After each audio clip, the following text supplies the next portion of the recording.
Hey everyone, welcome back to the channel, and today I'm going to do a very short review on a filter that's been sent to me kindly by SVBONY. It's their SV220 for one-shot colour cameras. I'll unpack this in the video, get it on a setup and get some images and show you exactly what you get for your money with this. So please stay tuned and hopefully you'll find the video helpful. My name's Glenn and you're watching Astrobloke.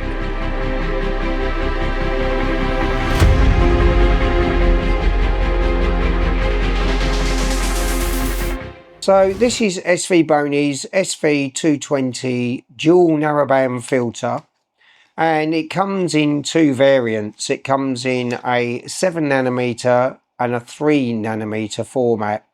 Now there is a difference in price with those two different types. You do get a little printed sheet on the band pass showing you how narrow it is and where it's set at.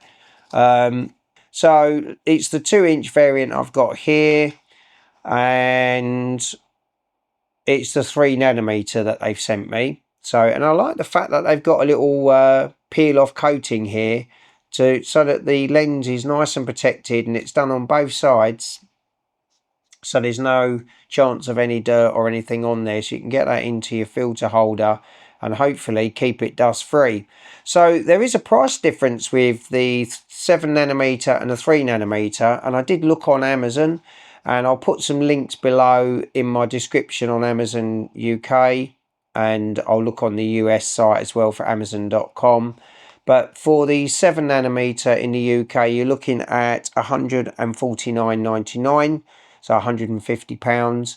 And for the 3nm version, you're looking at £275, £274.99. Now that's for the 2-inch variant. They do a 1.25 variant, which is cheaper. So with those, the 7nm 1.25 is £98.99, so £99. And the 3nm variant is £129.99, so £130. So not a bad price actually, but of course it depends on performance. So what I'm going to be doing is I'm going to be putting this into my Sky Rover 86MA telescope. I'm going to use the Altair Astro 24 CFX full frame camera, fabulous camera. And what I'm going to do is I'm going to get this on some narrowband targets and we'll see how it performs. I'll mostly aim for something like the Horsehead Nebula, because then we've got owl attack, got some bright stars, and that will really test the filter and see if we're getting any haloing on the brightest stars, etc. And we'll see how that performs. So let's get some nighttime and let's get this thing tested.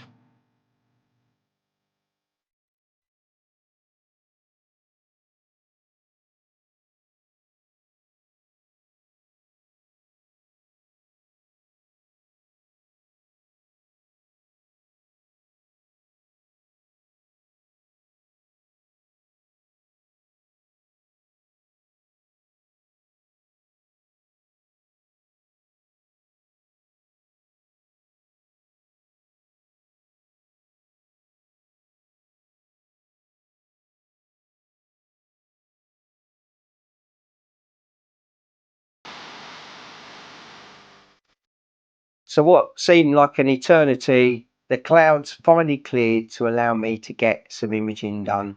And I started with the Horsehead and Flame Nebulae. And as you can see here, the filter has done a fairly good job. There is a slight halo around owl attack, but I've used some filters in the past that have really blown this out.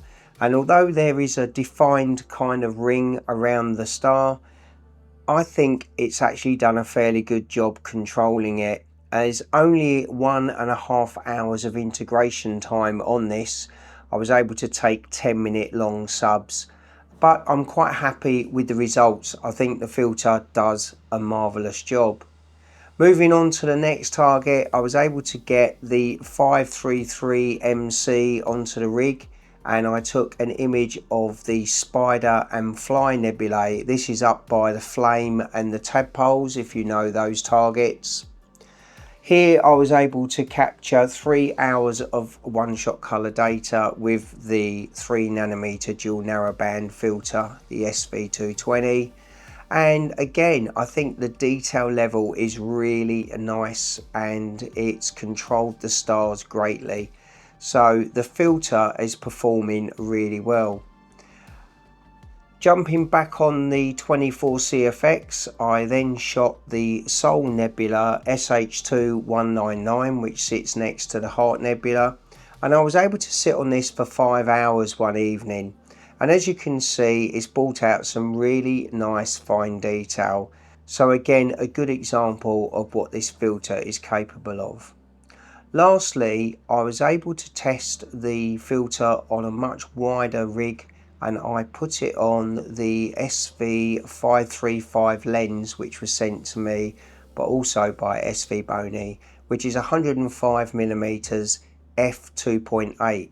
So very fast, and you know, a lot quicker than the f4 that a lot of these filters are actually built to handle too. You normally need specialized filters after that to get them to work well. They can suffer from some weird filter shifting, but we put it on to see what it would do. So here I was using a Sony A7S full frame mirrorless camera, and I was taking 10-second subs of the Barnard's loop area. This first result is a stack of about 30 to 40 images with no filter attached at all. I've done no other corrections to the image. It's literally just been stretched so that you can see it. And here is the same image with the filter attached, and as you can see, it's brought out loads more detail. I've done nothing different to this at all. This data is presented to you the same as the first data with no filter. So once I put the two together and did a little bit of editing, this is what I came up with.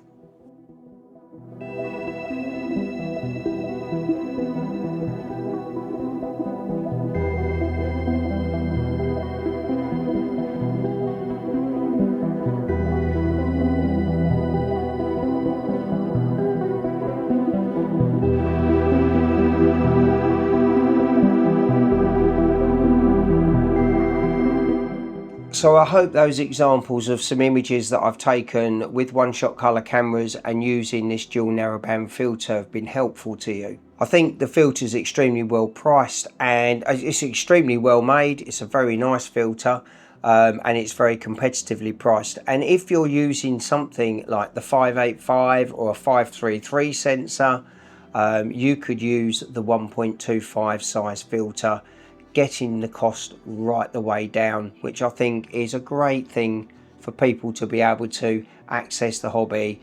And as you can see, especially where you compare those Barnard loop images which I took with the Sony without a filter and then with a filter, the differences are stunning. It really does cut out the light pollution and just narrow in on that data that you're trying to capture.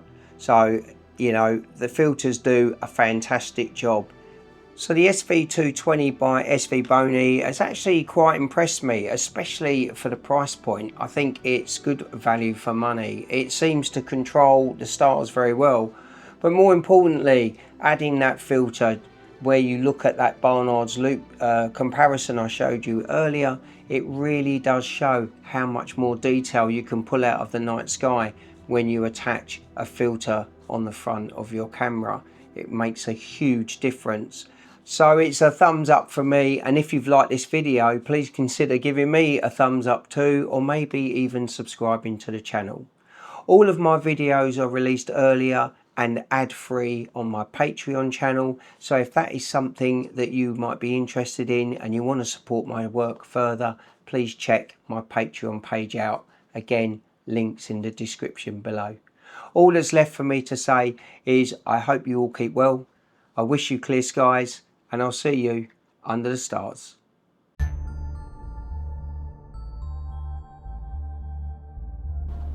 So there are the images that I've been able to capture using this filter, the SV.